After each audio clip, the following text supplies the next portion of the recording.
Salut, moi c'est Mané du Torres, étudiant en Master 1 en système d'information et réseau informatique à l'IFRI. Moi c'est Abdul Rachid Bissari, étudiant en Master 1 en génie logiciel à l'IFRI. Moi c'est Hervé Dancy, étudiant en Master 1 en système d'information et réseau informatique à l'IFRI. Moi c'est Alessandro D'Almeida, étudiant en Master 1 en génie logiciel à l'IFRI. Nous c'est le groupe 14. Nous sommes ici dans le cadre du cours d'architecture et spécification de logiciels animé par M. Hassan Lawani. Au cours de ce cours, il nous a été demandé de concevoir un système de détection de plagiat de mémoire dans les universités du Bénin. Ce système devra permettre de vérifier l'authenticité des documents soumis par les étudiants pour la soutenance, de s'assurer qu'il n'y a pas de documents plagiés ni falsifiés, afin de pousser directement les étudiants à l'innovation et à la recherche dans leur élaboration de leur mémoire. Comme fonctionnalité, notre système devra permettre à l'étudiant de soumettre son document au fur et à mesure qu'il évolue sous forme de PDF. Une fois qu'il a soumis le document, il pourra être en mesure de voir le taux de plagiat, les parties qui sont communes aux d'autres documents référencés qui sont déjà stockés dans la base de données. Aussi et ainsi apporter des corrections s'il le faut. Pour concevoir notre système, nous sommes premièrement passés par une phase d'analyse, de modélisation et de conception. Ainsi, nous avons pu créer les 4 diagrammes suivants. Le diagramme de cas d'utilisation, le diagramme de séquence, le diagramme de classe et le diagramme de composants. Passons à présent à l'analyse de notre diagramme de cas d'utilisation. Ici, vous pouvez remarquer aisément que nous avons 2 acteurs. Un acteur étudiant et un acteur administrateur. L'étudiant, tout comme l'administrateur, avant de pouvoir effectuer n'importe quelle action sur le système, doit d'abord s'authentifier, d'où le include. Une fois qu'il s'authentifie, l'étudiant peut soumettre un document, vérifier le plagiat, consulter le rapport de plagiat et télécharger le rapport du plagiat. Il doit nécessairement vérifier le plagiat, d'où le include. Consulter nécessairement le rapport, d'où le include également, mais il est optionnel de télécharger, il n'est pas obligé de télécharger le rapport, d'où les extend. Il peut également voir les fichiers ou ne pas voir les fichiers téléversés, d'où le extend également.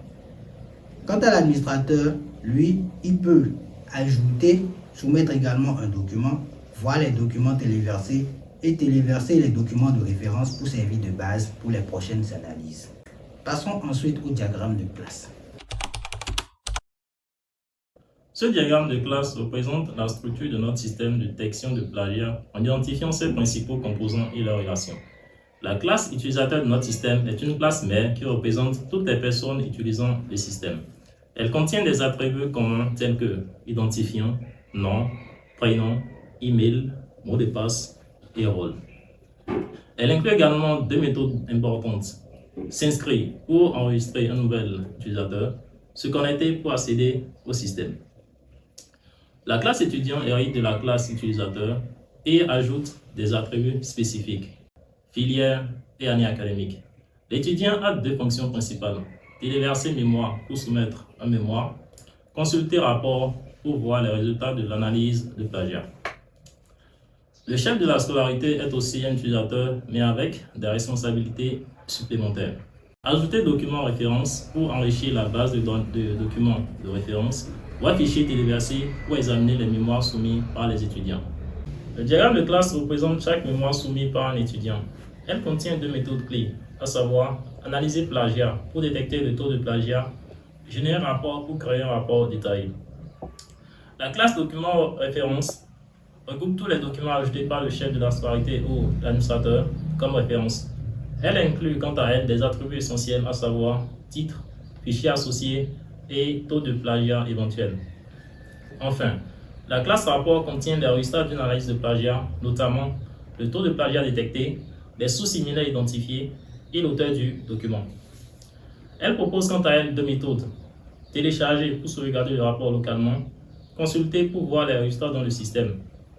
Pour ce qui est des différentes relations entre les classes, nous pouvons dire que chaque étudiant est associé à un ou plusieurs documents soumis. Chaque document soumis génère un rapport unique. Et enfin, le chef de la scolarité peut ajouter plusieurs documents de référence. En résumé, ce diagramme de classe reflète une organisation claire et efficace du système. Il garantit une gestion simplifiée des mémoires académiques, une analyse précise du plagiat et enfin une supervision optimisée pour le chef de la scolarité ou l'administrateur. Ceci étant fait, passons dès à présent aux différents diagrammes de séquence. Voici un diagramme de séquence qui illustre le processus de soumission et de vérification de mémoire. Passons étape par étape. Étape 1, nous avons la demande du formulaire de soumission par l'étudiant. Donc l'étudiant commence par demander un formulaire de soumission via l'application. L'application lui retourne ensuite ce formulaire pour qu'il puisse soumettre son mémoire. À l'étape 2, qui est la soumission du mémoire, une fois le formulaire rempli, l'étudiant soumet son document, soit en format PDF ou Word. Ce document est envoyé ensuite au back-end qui est chargé de gérer les données. Nous continuons à l'étape 3, qui est la transmission au service de vérification. À ce niveau, le back-end envoie ensuite une demande de vérification au service de plagiat. Ce service analyse le mémoire soumis pour détecter des passages similaires. Alors maintenant, à l'étape 4, qui est la recherche des similitudes, le service de vérification effectue deux types de recherche. La première recherche dans la base de données locale qui contient des mémoires précédentes, donc les mémoires que l'administrateur aurait enregistrées. La seconde recherche, c'est une recherche en ligne sur Internet pour détecter des sources externes. Une fois les recherches terminées, le service compile les résultats pour identifier les éventuelles similitudes. Alors, passons ensuite à l'étape 5, qui est la génération du rapport de plagiat. À ce niveau, après avoir identifié les passages similaires, un rapport de plagiat est généré. Ce rapport contient deux informations principales. Le pourcentage de similitudes trouvées, les sources des passages identiques si elles sont disponibles. Ce rapport est ensuite renvoyé au back-end. Passons ensuite à l'étape 6, qui est la transmission du rapport à l'étudiant. Alors à ce niveau, le back-end reçoit le rapport et le transmet à l'application. L'étudiant peut alors consulter ce rapport directement depuis l'interface de l'application. À l'étape 7, qui est la correction éventuelle, si l'étudiant détecte des problèmes ou un taux de similitude trop élevé, il peut modifier son document en dehors de l'application, puis soumettre une nouvelle version pour une nouvelle analyse. Ce processus est itératif jusqu'à ce que l'étudiant soit satisfait de son mémoire et le soumette pour validation finale. Ce système est conçu pour aider les étudiants à respecter les standards académiques et réduire le plagiat, tout en automatisant la vérification pour gagner du temps. Voici un second diagramme de séquence illustrant le processus de soumission de documents de référence. Alors là, sur l'image, nous avons plusieurs étapes. La première étape correspond à l'étape de demande de formulaire. L'administrateur commence en demandant un formulaire via l'application. Cette dernière renvoie ensuite le formulaire à l'administrateur pour qu'il puisse le remplir. La seconde étape, c'est l'étape de remplissage et de soumission du formulaire. Alors, à ce niveau, l'administrateur remplit le formulaire avec les informations nécessaires, puis le soumet via l'application. La soumission déclenche ensuite une demande de sauvegarde qui est transmise au back-end. Ensuite, nous passons à l'étape 3, qui est la sauvegarde et la confirmation. Le back-end reçoit les données soumises et les enregistre dans la base de données. Une fois la sauvegarde réussie, le back-end envoie une confirmation à l'application. L'application informe ensuite l'administrateur que l'opération a été réalisée avec succès. Ce processus est simple et linéaire. L'administrateur initie toutes les actions. L'application agit comme une passerelle entre l'administrateur et les systèmes internes. Le back-end et la base de données assurent le traitement et la sauvegarde des informations. Ce diagramme montre une communication fluide et un flux bien structuré pour garantir la soumission et l'enregistrement des documents. Passons ensuite à la présentation du diagramme de composants. Ce diagramme illustre l'architecture de notre système de détection des plagiats et les itérations entre les composants créés.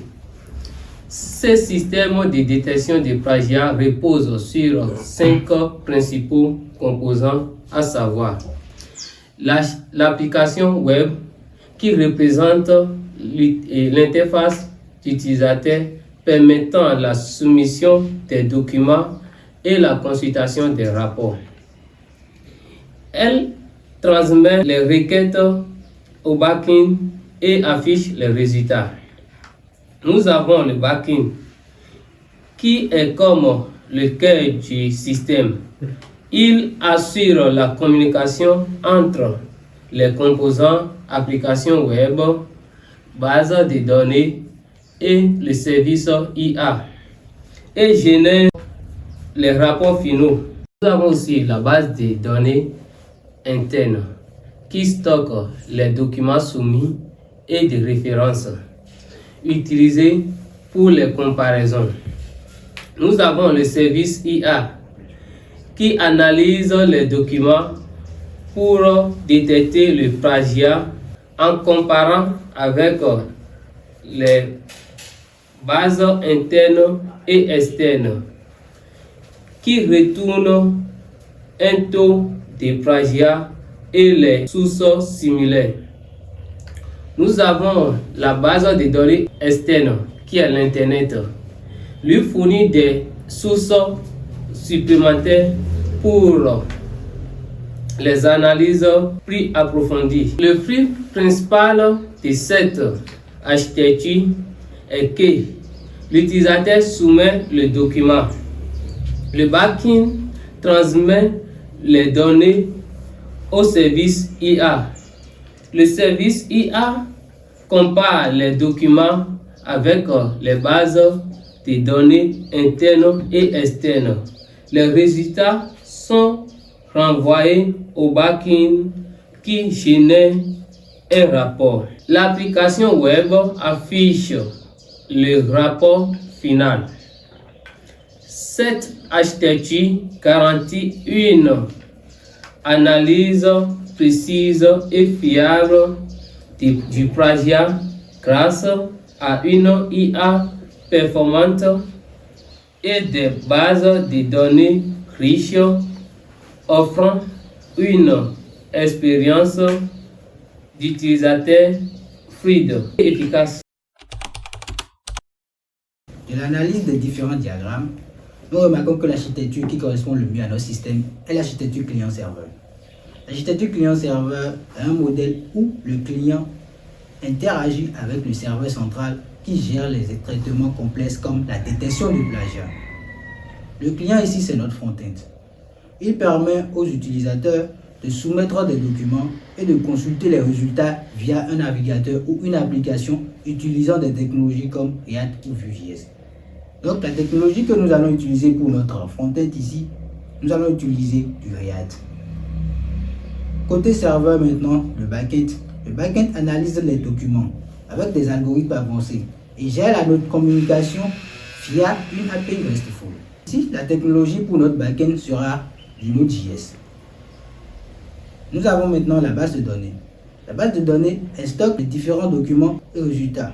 Les communications, pour assurer la communication entre le back-end et le front-end, elles s'effectuent par les requêtes HTTP, assurant l'échange entre le client et le serveur. Comme avantage, l'architecture client-serveur nous permet de centraliser les traitements, de permettre un multi-utilisateur, une bonne scalabilité, une bonne sécurité des données, une maintenance simplifiée et assez facile pour tous les utilisateurs.